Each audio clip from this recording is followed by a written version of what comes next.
پیارے دوستوں، آج کی اس ویڈیو میں ہم آپ کو 3 ایسی عورتوں کے بارے میں بتانے والے ہیں جن کا رمضان کے مہینے میں روزہ رکھنا حرام ہے، یعنی کہ ان 3 عورتوں کو روزہ رکھنے کی منائی ہے۔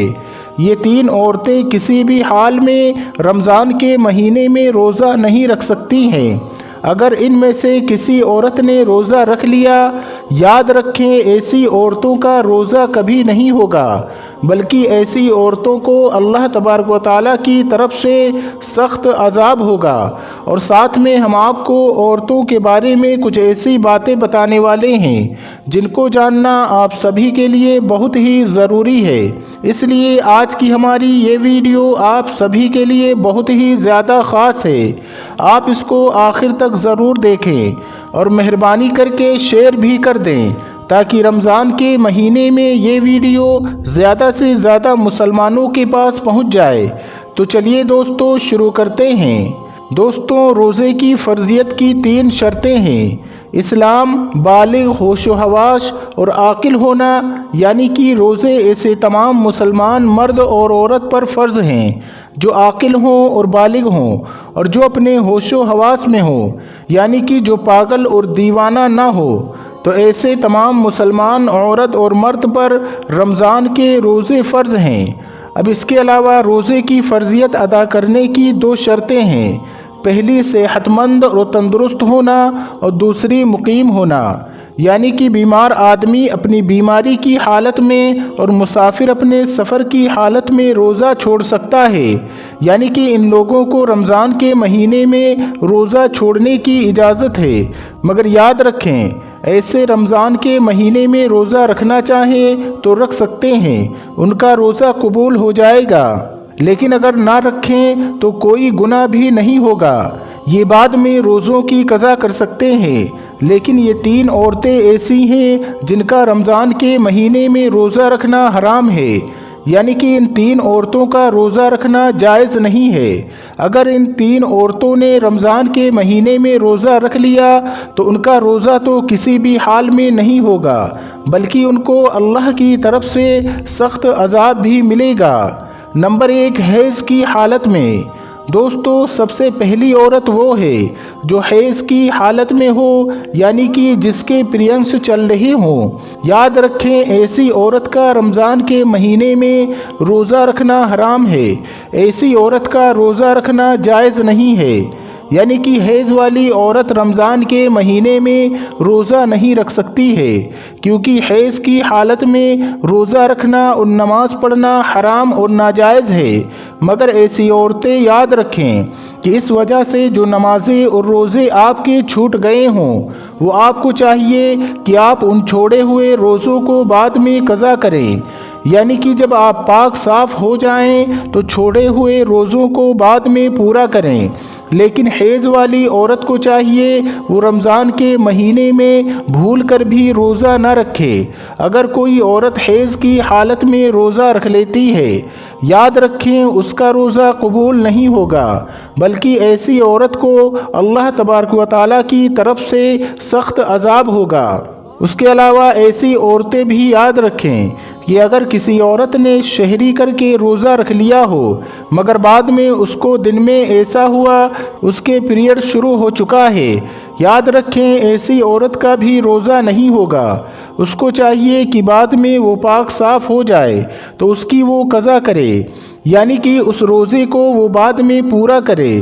لیکن ایسی عورت رمضان کے مہینے میں اس بات کا ضرور دھیان رکھیں کہ اس کا روزہ نہ ہونے کا احساس کسی کو بھی نہ ہونے پائے، یعنی کہ وہ کسی کو ظاہر نہ کرے وہ روزے کی حالت میں نہیں ہے۔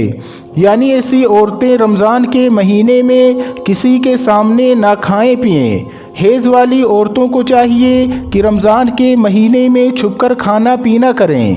نمبر 2، نفاس والی عورت۔ دوستوں، دوسری عورت وہ ہے جو نفاس کی حالت میں ہو، ایسی عورت کا بھی رمضان کے مہینے میں روزہ رکھنا حرام اور ناجائز ہے۔ اب کچھ بھائی پوچھیں گے کہ یہ نفاس کیا ہوتا ہے، تو ہم آپ کو بتا دیں کہ عورت کے بچہ جننے کے بعد آگے کے مقام سے جو خون نکلتا ہے اس کو نفاس کہتے ہیں۔ یاد رکھیں جو عورت نفاس کی حالت میں ہو ایسی عورتوں کو بھی رمضان کے مہینے میں روزہ رکھنے کی منائی ہے، یعنی ایسی عورتیں روزہ نہیں رکھ سکتی ہیں۔ اگر کسی عورت نے نفاس کی حالت میں روزہ رکھ لیا تو یاد رکھیں ایسی عورت کا بھی روزہ نہیں ہوگا، بلکہ ایسی عورت کو بھی اللہ تبارک و تعالیٰ کی طرف سے عذاب ہوگا۔ اس لیے نفاس والی عورت کو بھی چاہیے کہ وہ رمضان کے مہینے میں بھول کر بھی روزہ نہ رکھے، آپ کا روزہ پورا نہیں ہوگا۔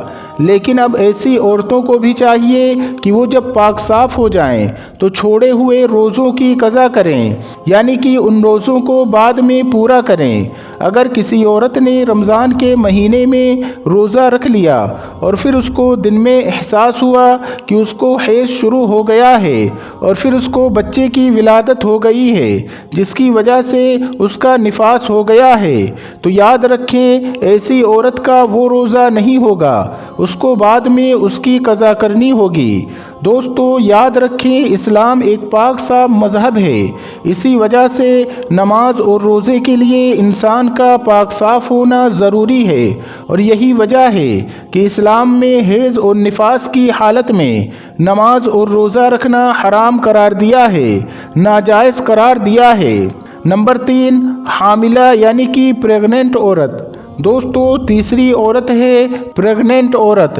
یاد رکھیں ایسی عورت کو رمضان کے مہینے میں روزہ رکھنا حرام تو نہیں ہے، ایسی عورت کو روزہ رکھنے کی منائی تو نہیں ہے، لیکن ایسی عورتوں کو چھوٹ ضرور ہے، یعنی کہ حاملہ اور اپنے بچوں کو دودھ پلانی عورتوں کو اگر اپنے روزے کی وجہ سے اپنی یا اپنے بچے کی جان جانے کا خطرہ ہو تو ایسی عورتوں کو اجازت ہے کہ وہ روزہ نہ رکھیں، یعنی کہ ایسی صورت میں ان عورتوں کو روزہ نہ رکھنے کی چھوٹ ہے۔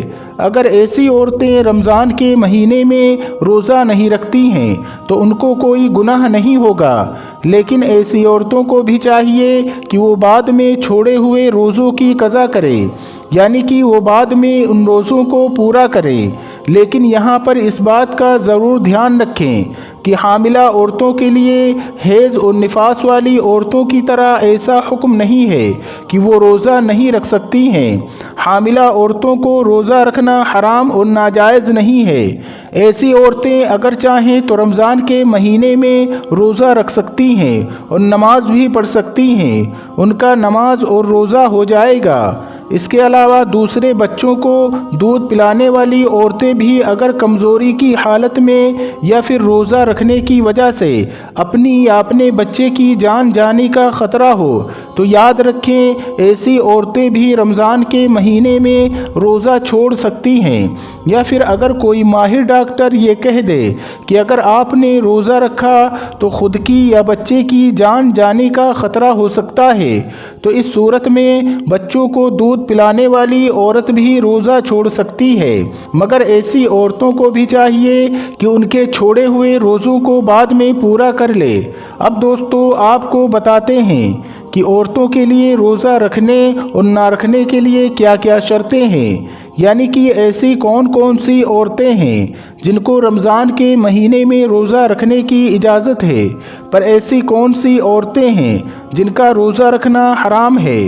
نمبر 1، دوستوں اگر کوئی عورت سفر کی حالت میں ہو یا پھر بیماری کی حالت میں ہو یا پھر اپنے بڑھاپے کی وجہ سے اتنی زیادہ کمزور ہو گئی ہو کہ اگر اس نے روزہ رکھ لیا تو اس کی جان جانے کا خطرہ ہو سکتا ہے تو ایسی عورتوں کے لیے روزہ رکھنے کی چھوٹ ہے، مگر ایسی عورتوں کو چاہیے کہ اگر وہ بعد میں صحت مند اور تندرست ہو جائیں تو اپنے چھوڑے ہوئے روزوں کی قضا کریں، اور اگر بعد میں پھر دوبارہ صحت مند نہ ہو سکیں تو اسے چاہیے کہ وہ چھوڑے ہوئے روزوں کا فدیہ ادا کرے۔ وہ فدیہ یہ ہے کہ ہر روزے کے بدلے میں کسی مسکین کو 2 وقت پیٹ بھر کھانا کھلائے۔ نمبر 2، اگر کسی عورت کو روزے کی حالت میں سانپ نے ڈس لیا ہو اور اب اس کی جان جانے کا خطرہ بن گیا ہو تو ایسی عورتوں کو بھی حکم ہے کہ وہ اپنے روزوں کو توڑ سکتی ہیں۔ اس کا کوئی بھی گناہ نہیں ہوگا، لیکن بعد میں جب وہ صحیح ہو جائے تو پھر اس کی قضا کرے۔ نمبر 3 دوستو، اگر کوئی بوڑھی اور کمزور عورت گرمی اور دھوپ کے روزے نہ رکھ سکتی ہو تو اس کو بھی کسی ماہر ڈاکٹر نے منع کر دیا ہو تو ایسی عورتوں کو چاہیے کہ وہ گرمیوں کے روزے چھوڑ دیں، ان کے بدلے میں وہ ان روزوں کو سردیوں میں رکھیں۔ نمبر 4 عورت حیض سے پورے 10 دن اور 10 رات میں فارغ ہو گئی تو اب اس کو چاہیے کہ وہ اگلے دن کا روزہ رکھے، اور اگر کم دنوں میں پاک ہو گئی اور اگر صبح ہونے میں اتنا وقت باقی ہے کہ اس کے پاس نہا دھو کر تھوڑا وقت بچے گا تو اس کو چاہیے کہ وہ روزہ رکھ لے۔ نمبر 5 دوستو، یاد رکھیں، حاملہ عورت کی یعنی کہ پریگننٹ عورت کی 2 رکعت نماز عام عورت کی 70 رکعت نماز سے بڑھ کر ہے، اور اگر کوئی عورت اپنے بچے کی رونے کی وجہ سے رات بھر نہ سو پاتی ہو تو ایسی عورت کو 70 غلام آزاد کرنے کا ثواب ملتا ہے۔ اس کے علاوہ اگر کوئی عورت بچہ پیدا ہونے میں 40 دنوں کے اندر انتقال کر جائے تو اللہ تبارک و تعالی اسے شہادت کا درجہ عطا کرتا ہے۔ نمبر 6 دوستوں، جو پاک دامن عورت اگر رمضان کے مہینے میں نماز روزے کی پابندی کرے اور اپنے شوہر کی خدمت کرے تو اس کے لیے جنت کے 8 دروازے کھول دیے جاتے ہیں۔ نمبر 7 باریک لباس پہننے والی اور غیر مردوں سے ملنے والی عورت کبھی بھی جنت میں داخل نہیں ہوگی۔ جنت میں لوگ اللہ کے دیدار کے خواہش مند ہوں گے، مگر جو اس دنیا میں پردے کی حالت میں رہی ہوگی، ایسی عورت کے دیدار کے لیے اللہ تبارک و تعالی خود خواہش مند ہوگا۔ تو دوستو، یہ تھی آج کی ہماری یہ ویڈیو۔ امید کرتے ہیں کہ آج کی ہماری یہ ویڈیو آپ کو ضرور پسند آئی ہوگی۔ اگر یہ ویڈیو آپ کو ذرا بھی اچھی لگی ہو تو اس ویڈیو کو ایک لائک کر کے ہمارے چینل کو سبسکرائب ضرور کر لیجئے گا۔ ملتے ہیں ایک پھر نئی ویڈیو کے ساتھ، تب تک اپنا اور اپنوں کا بہت زیادہ خیال رکھیے گا۔ السلام علیکم، اللہ حافظ۔